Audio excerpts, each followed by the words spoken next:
नमस्कार, स्वागत है आपका जनगणमन 24/7 पर, जो कि मेरा यूट्यूब चैनल है। आप उसे लाइक करें, सब्सक्राइब करें और लगातार आपके सुझाव मुझे मिल रहे हैं, वो मेरे लिए बहुत कीमती हैं और इसी तरीके से अपने सुझाव को लिखते रहिए और हमारे साथ एंगेज भी करिए। लगातार हमारा अदानी पर फोकस बना हुआ है और अदानी के आज कॉन्ट्रैक्ट्स को हम देखेंगे आज के एपिसोड में कि अदानी किस तरीके से घूसखोरी के जरिए कॉन्ट्रैक्ट्स ऐसे फाइल करते हैं कि अगले के साथ, यानी कि जिस राज्य सरकार के साथ या जिस भी विदेशी सरकार के साथ वो कॉन्ट्रैक्ट साइन करते हैं, तो वो ठगा महसूस करता है और बाद में उन कॉन्ट्रैक्ट्स को रिविजिट करने में अगले को कितनी मुश्किल होती है। आज इसी की मोडस ऑपरेंडी को हम समझने की कोशिश करेंगे कि अदानी के कॉन्ट्रैक्ट्स को लेकर इतना बवाल विश्व में अलग अलग देशों में और अलग अलग राज्य सरकारों में भी अब ये चीज क्यों शुरू हो गई है। कहीं तो कुछ गड़बड़ है। आज इसी गड़बड़ी को हम समझेंगे। हमारे साथ अरुण अग्रवाल जी, सुप्रीम कोर्ट के लॉयर और एक्टिविस्ट इस समय जुड़ रहे हैं। अरुण जी, आपका बहुत बहुत स्वागत है। Thank you so much for joining.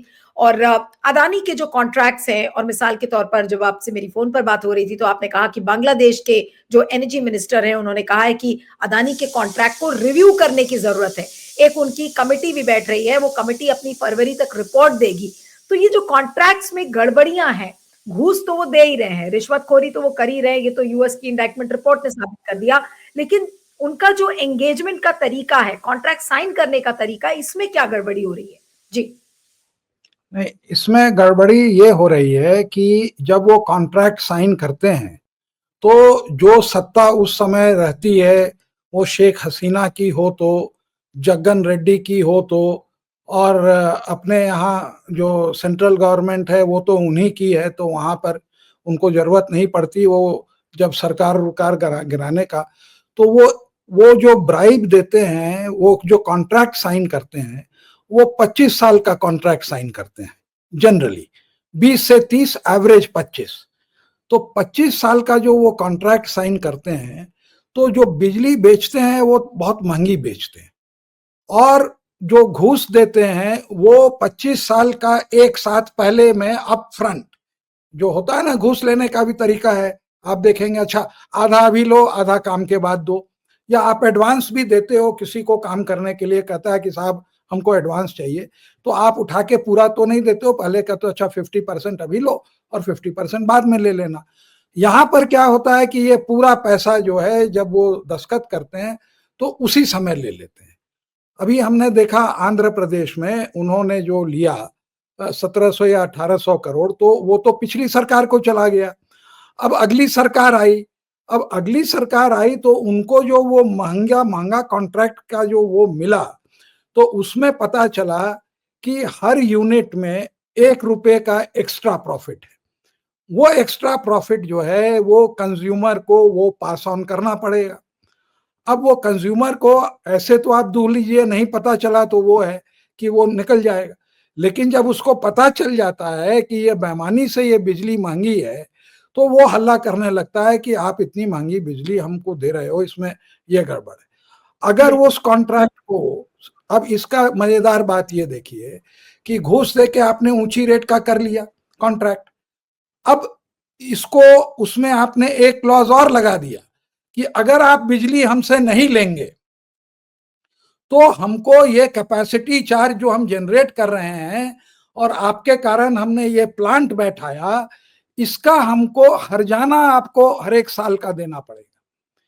वो हर्जाना जो है वो प्रॉफिट कैलकुलेट करते हैं कि हमारा एक साल में प्रॉफिट होता 2800 करोड़ रुपया, जो या उससे ज्यादा, उसके प्रपोर्शन में वो कोयले का दाम हटा के या जो भी है वो उसको एक कॉन्ट्रैक्ट का पार्ट बना देते हैं।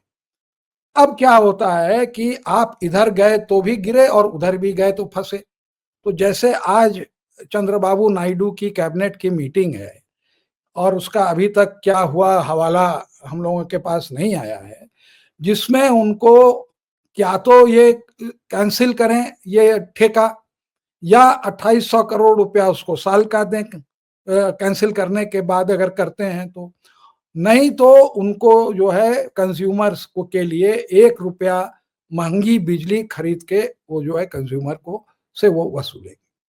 अब या उनको फिर सब्सिडाइज करेंगे तो अपने ही उससे करेंगे, जैसे अरविंद केजरीवाल का जो डेवलपमेंट मॉडल है कि जो है 1,000 रुपए की बिजली महीने की मुफ्त दो, तो वो साल का जो है वो 12,000 हो गया, 60,000 हो गया, तो जो है उससे उनको सारे वोट मिल जाते, तो सब्सिडाइज करते हैं। लेकिन दिल्ली गवर्नमेंट के पास बहुत पैसा आता है ड्यू टू जीएसटी, और गवर्नमेंट के पास नहीं आता, पर कैपिटा जीएसटी सबसे ज्यादा है। वो बांग्लादेश में जो है उन लोगों ने यही काम किया। अब बांग्लादेश वाले इस बात को, कॉन्ट्रैक्ट को समझते हैं, तो वहां पे जो उनकी फिगर है, मैं आपको बता रहा हूं किस तरह की वहां पे वो है। उनका कहना है कि ये जो है हमसे 14% उनकी जो यूनिट है उसमें हमको ये बिजली दे रहे हैं, जबकि एवरेज प्राइस जो है वो 8.77% है। बाद में जब उन्होंने 12% मतलब 12% नहीं, टका जो है यहाँ पर वो यूनिट है 12 रुपया आप कहिए पर यूनिट किया, तो ये अभी भी 27% हायर है। जबकि इंडियन प्राइवेट प्रोड्यूसर माने वही बिजली अगर इंडिया में देते हैं तो 27% कम में देते हैं। Private to sector to private sector वो कंपेयर कर रहे हैं, और public sector to private sector तो कह रहे हैं कि हमको वो 63% जो है हमको ये बिजली महंगी मिल रही है।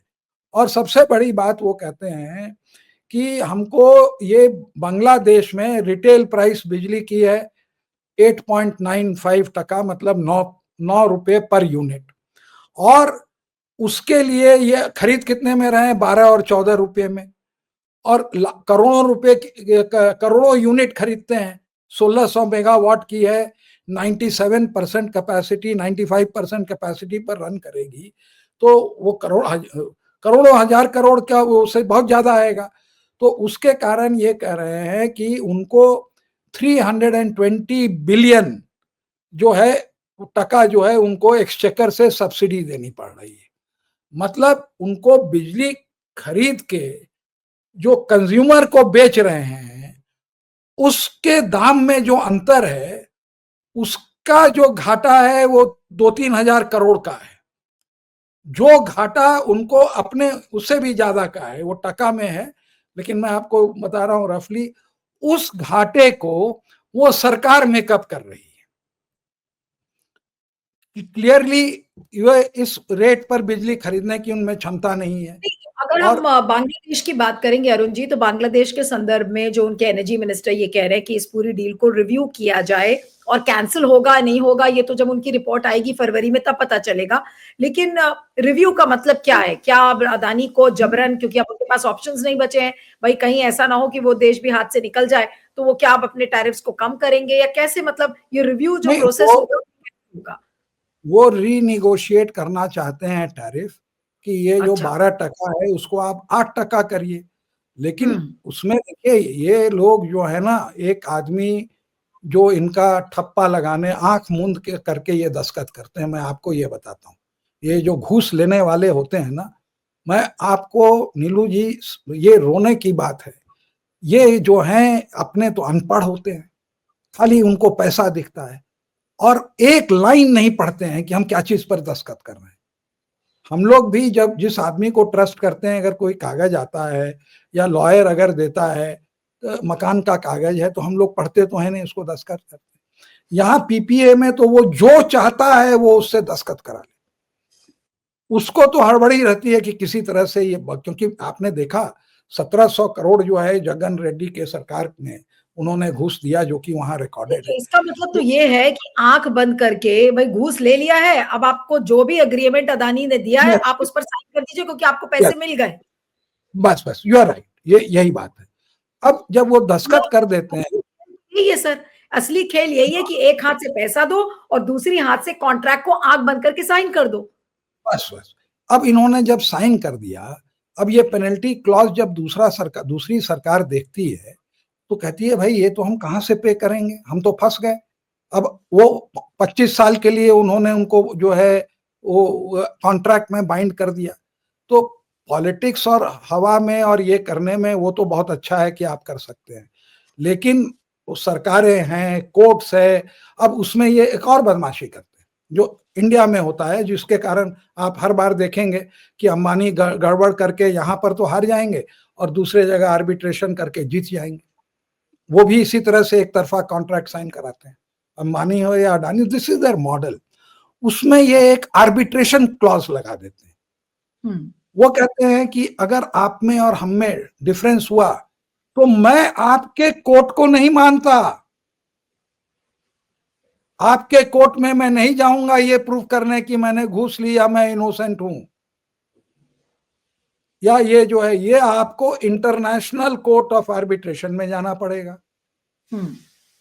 मतलब क्या तो आपको सिंगापुर में जाना पड़ेगा या आप लंदन में आर्बिट्रेशन कराइए, समझे ना। इंडिया में भी हैदराबाद में खोला है, जिसके ऊपर एक चीफ जस्टिस थे, उनको हेड बनाया, तो बड़ी कंट्रोवर्सी हुई कि दिस इज हिज, रमन्ना साहब को हैदराबाद के थे, तो वहां पे सेंटर खोला हुआ है, लेकिन वहां पर वो चलता नहीं है क्योंकि हिंदुस्तानी है तो सब मुमकिन है। We are coming to this level, people have no confidence, do not have the confidence. Singapore चले जाएंगे, लंदन चले जाएंगे, लेकिन यहाँ पर जो है मेजर आर्बिट्रेशन यहाँ पे नहीं होता। अच्छा, उस आर्बिट्रेशन में ये कभी कभी यूरिस्डिक्शन भी डाल देते हैं कि गड़बड़ होगा तो हम लंदन जाएंगे या हम वहां जाएंगे। अब वो सरकार को to get out of that contract, उनको ये सब चीजें, देखिए bribery is an offence everywhere, तो ब्राइबरी तो ये अपने कानून के मुताबिक इन्वेस्टिगेट करके कागज के हिसाब से कोशिश कर सकते हैं प्रूव करने की। लेकिन अगर ब्राइबरी, भाई ये भी तो पैसा जो है, ये कौन सा उनको वो बांग्लादेश के बैंक में आके पैसा दे रहे हैं।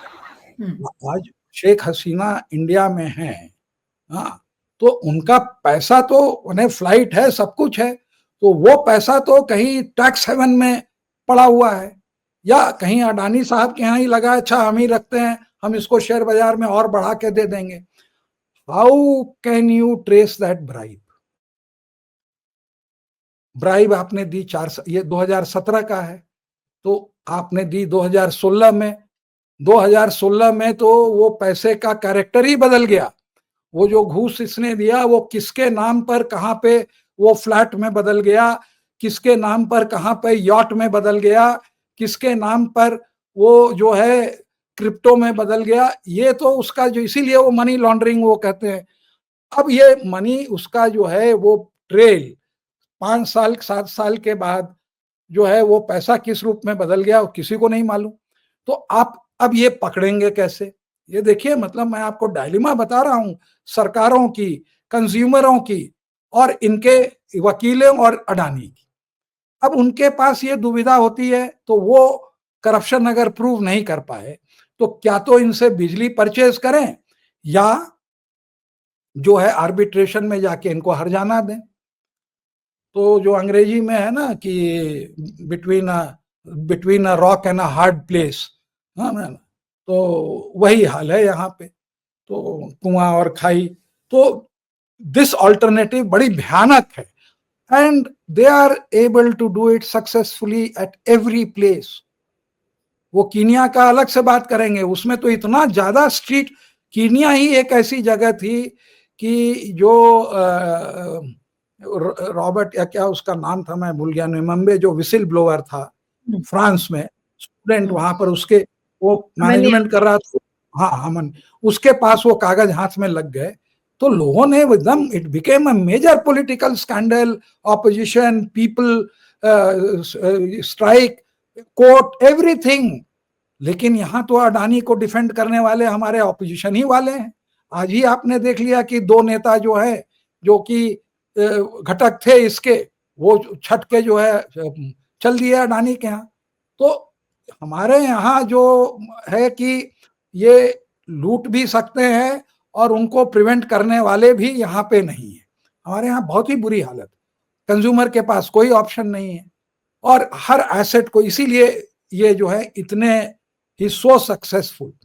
ये तो जगन रेड्डी पर जब प्रेशर पड़ा, सॉरी इनके ऊपर रेवन रेड्डी पर प्रेशर पड़ा, तो वो 100 करोड़ का वो चेक जो है उन्होंने वापस किया। तो अब ये जो पूरा घूस का ट्रेल है वो ये नहीं कर सकते, तो बांग्लादेश ने अब ये स्टैंड लिया है मजबूरी में कि इनको, मतलब अब it all boils down to blackmail. क्या तो तुम अपना रेट इतना कम करो कि हम बिजली खरीद सकें, हम इस लायक बने कि खरीद सकें। तो इनके पास भी मजबूरी है कि इनका खर्चा ट्रांसमिशन लाइन और कोल को इंपोर्ट करना और ये करना, तो वो जो घूस को भी अगर एडजस्ट करके जो इन्होंने ऊंचा प्राइस लाया है उसको भी करें तो वो बहुत ज्यादा होगा, तो 10-20% कम करेंगे। बाकी अगर करेंगे तो लोग कहेंगे कि देखो इतना बड़ा बेईमान था तभी तो इसने इतना कम किया। तो अब इसका मतलब अरुण जी क्या है कि जो जहां जहां भी कॉन्ट्रैक्ट्स इन्होंने साइन किए हैं अदानी ने, चाहे वो बांग्लादेश हो, चाहे केन्या ने तो खैर कैंसिल ही कर दिया, बाकी जगह भी जहां इंक्वायरी चल रही है या किसी न किसी तरीके की अपराइजिंग वहां पर दिख रही है, रिवोल्ट दिख रहा है, तो क्या होगा अब अदानी के कॉन्ट्रैक्ट्स का? क्या उन देशों को विवश होकर अदानी के कॉन्ट्रैक्ट को रिन्यू करना पड़ेगा, या एक एक करके अब सारे देश अदानी की डील्स को कैंसिल कर देंगे, या फिर उन्होंने कॉन्ट्रैक्ट इतना वाटर टाइट बनाया कि अब कोई ऑप्शन बचा नहीं है सिवाय इसके कि कंटिन्यू करो? नहीं, ये डिपेंड करता है। अगर उनको वहां पे कोई ट्रेल मिल जाता है करप्शन का, या वो जो उन्होंने कहा है कि एनर्जी एक्सपर्ट्स, उन्होंने इंटरनेशनल एनर्जी एक्सपर्ट और इंटरनेशनल लीगल एक्सपर्ट से उसको कराया है, क्योंकि वो बांग्लादेश वालों ने, वो नाइजीरिया वाले, तो वहाँ और भी अभी पेंडिंग कॉन्ट्रैक्ट्स हैं। वहाँ पे कोई जयेश कुछ करके है, वो आदमी उनका मिडिल मैन है। माने कीनिया और गल्फ का अलग टेंटेकल है। वो जब अनरावल करेंगे तो वो कम से कम 5-10 प्रोग्राम हो जाएंगे खाली उसी के ऊपर, कि कैसे इनका जो है अबू धाबी में आदमी बैठा हुआ है, शेख और राजा और उनके लोगों के साथ इनका डील है, और कैसे ये लोग वहाँ कीनिया में कर रहे थे ये सारा डील, और क्या क्या भी वहाँ डील बाकी है हेल्थ सेक्टर में, उसका अलग। यहाँ पे इनके पास यही है कि इंटरनेशनल लोगों को लगाया है, तो ये कह रहे हैं कि हम पावर 50% या लेने को तैयार है, लेकिन आप इस डील को रीनिगोशिएट करिए।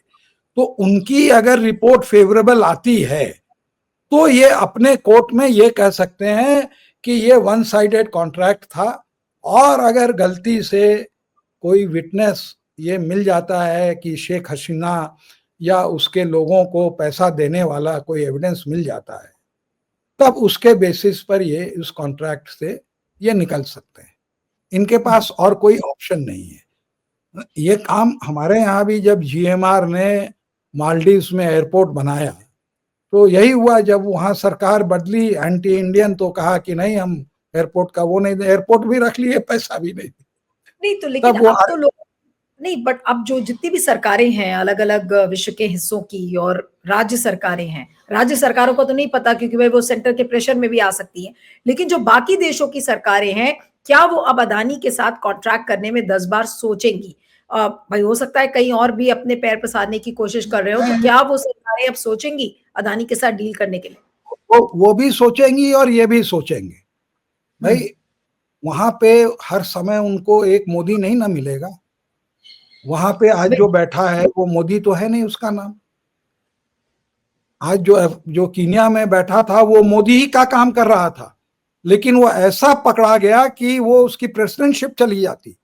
इतना हंगामा हो गया कि उसके पास कोई विकल्प नहीं था। वो जो फोर्स सेविंग अमेरिका वाला आया तो कर दिया।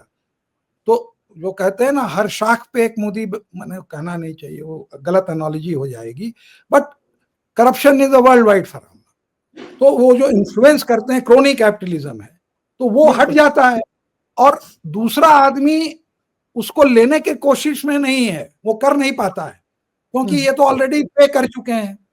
तो हर आदमी को 5-5 साल उतना पैसा 1700 करोड़ नहीं दे सकते ना उस प्रोजेक्ट में। इतना एक ही बार का वो है ना, तो साइन करा लिया। अब दूसरे से जो है दादागिरी और वकालत और वकीलों और आर्बिट्रेशन, उस तरह से ये वसूलते हैं। मारा कौन जाता है? कंज्यूमर। इंडिया में तो मैं आपको कहता हूँ 100% कुछ नहीं निगोशिएट होगा। जिस मुंह मांगे दाम पर इन्होंने जो किया है, पोर्ट हो या एयरपोर्ट हो, और इसको रीनिगोशिएट करते जाएंगे और यहाँ पर कंज्यूमर मारा जाएगा। This is a direct transfer. हाँ, नहीं आपने जो आज एक्सप्लेन किया उसमें यही बात समझ में आ रही है कि अदानी कॉन्ट्रैक्ट्स को किस तरीके से साइन करते हैं, उसमें क्या गड़बड़ी होती है, और अब उन्हीं गड़बड़ियों की वजह से अब अदानी कहीं और किसी और देश में बिजनेस करने लायक नहीं बचेंगे। क्या मैंने इस चीज को ठीक से समझा? हाँ, ये समझा कि इनको भी अब डर लगेगा कि मैं जहां जा रहा हूं कैंसिल हो रहा है। भाई उनके लिए भी तो आप सोचिए, ठीक है, इन्होंने बड़ा चालाकी, ये माने मैं इनकी बुद्धि की भी दाद देता हूँ, बड़े चालाक आदमी। अरे माने if I have to compliment this adversary, hats off to him. मतलब कि दिमाग हो तो हेरा फेरी का ऐसा दिमाग हो। And he is a college dropout. I mean, without हाँ any हाँ हाँ corresponding known to हाँ him, but आप हाँ, देख लीजिए। but he was not a college dropout like Bill Gates and all, and hmm others who went on to establish tech because they were so brilliant in technology. They thought that going to college was a waste of time. तो हम्म उन्होंने कहा अरे college जाएंगे तो इतने में तो हमारी कंपनी बन जाएगी, हम आगे बढ़ जाएंगे।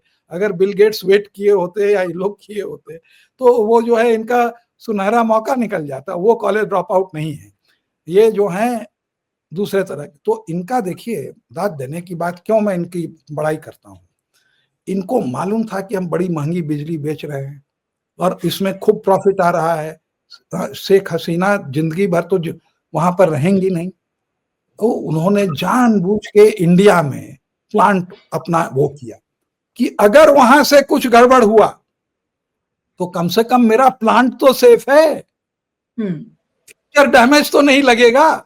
यही प्लांट अगर बांग्लादेश में लगाया होता, नॉर्मली क्या होता है कि बिजली जहां बनती है, क्योंकि ट्रांसमिशन कॉस्ट हजारों किलोमीटर आपको लाइन बिछा के वहां पर बिजली देना पड़ेगा, तो लेकिन उसका दो कॉस्ट लगता है। एक तो ट्रांसमिशन का पैसा लगता है, आप यहां से अगर आप दिल्ली में रह रहे हैं, नोएडा जा रहे हैं तो ट्रांसपोर्ट का कॉस्ट लगेगा ना, और साथ साथ उसमें टाइम भी।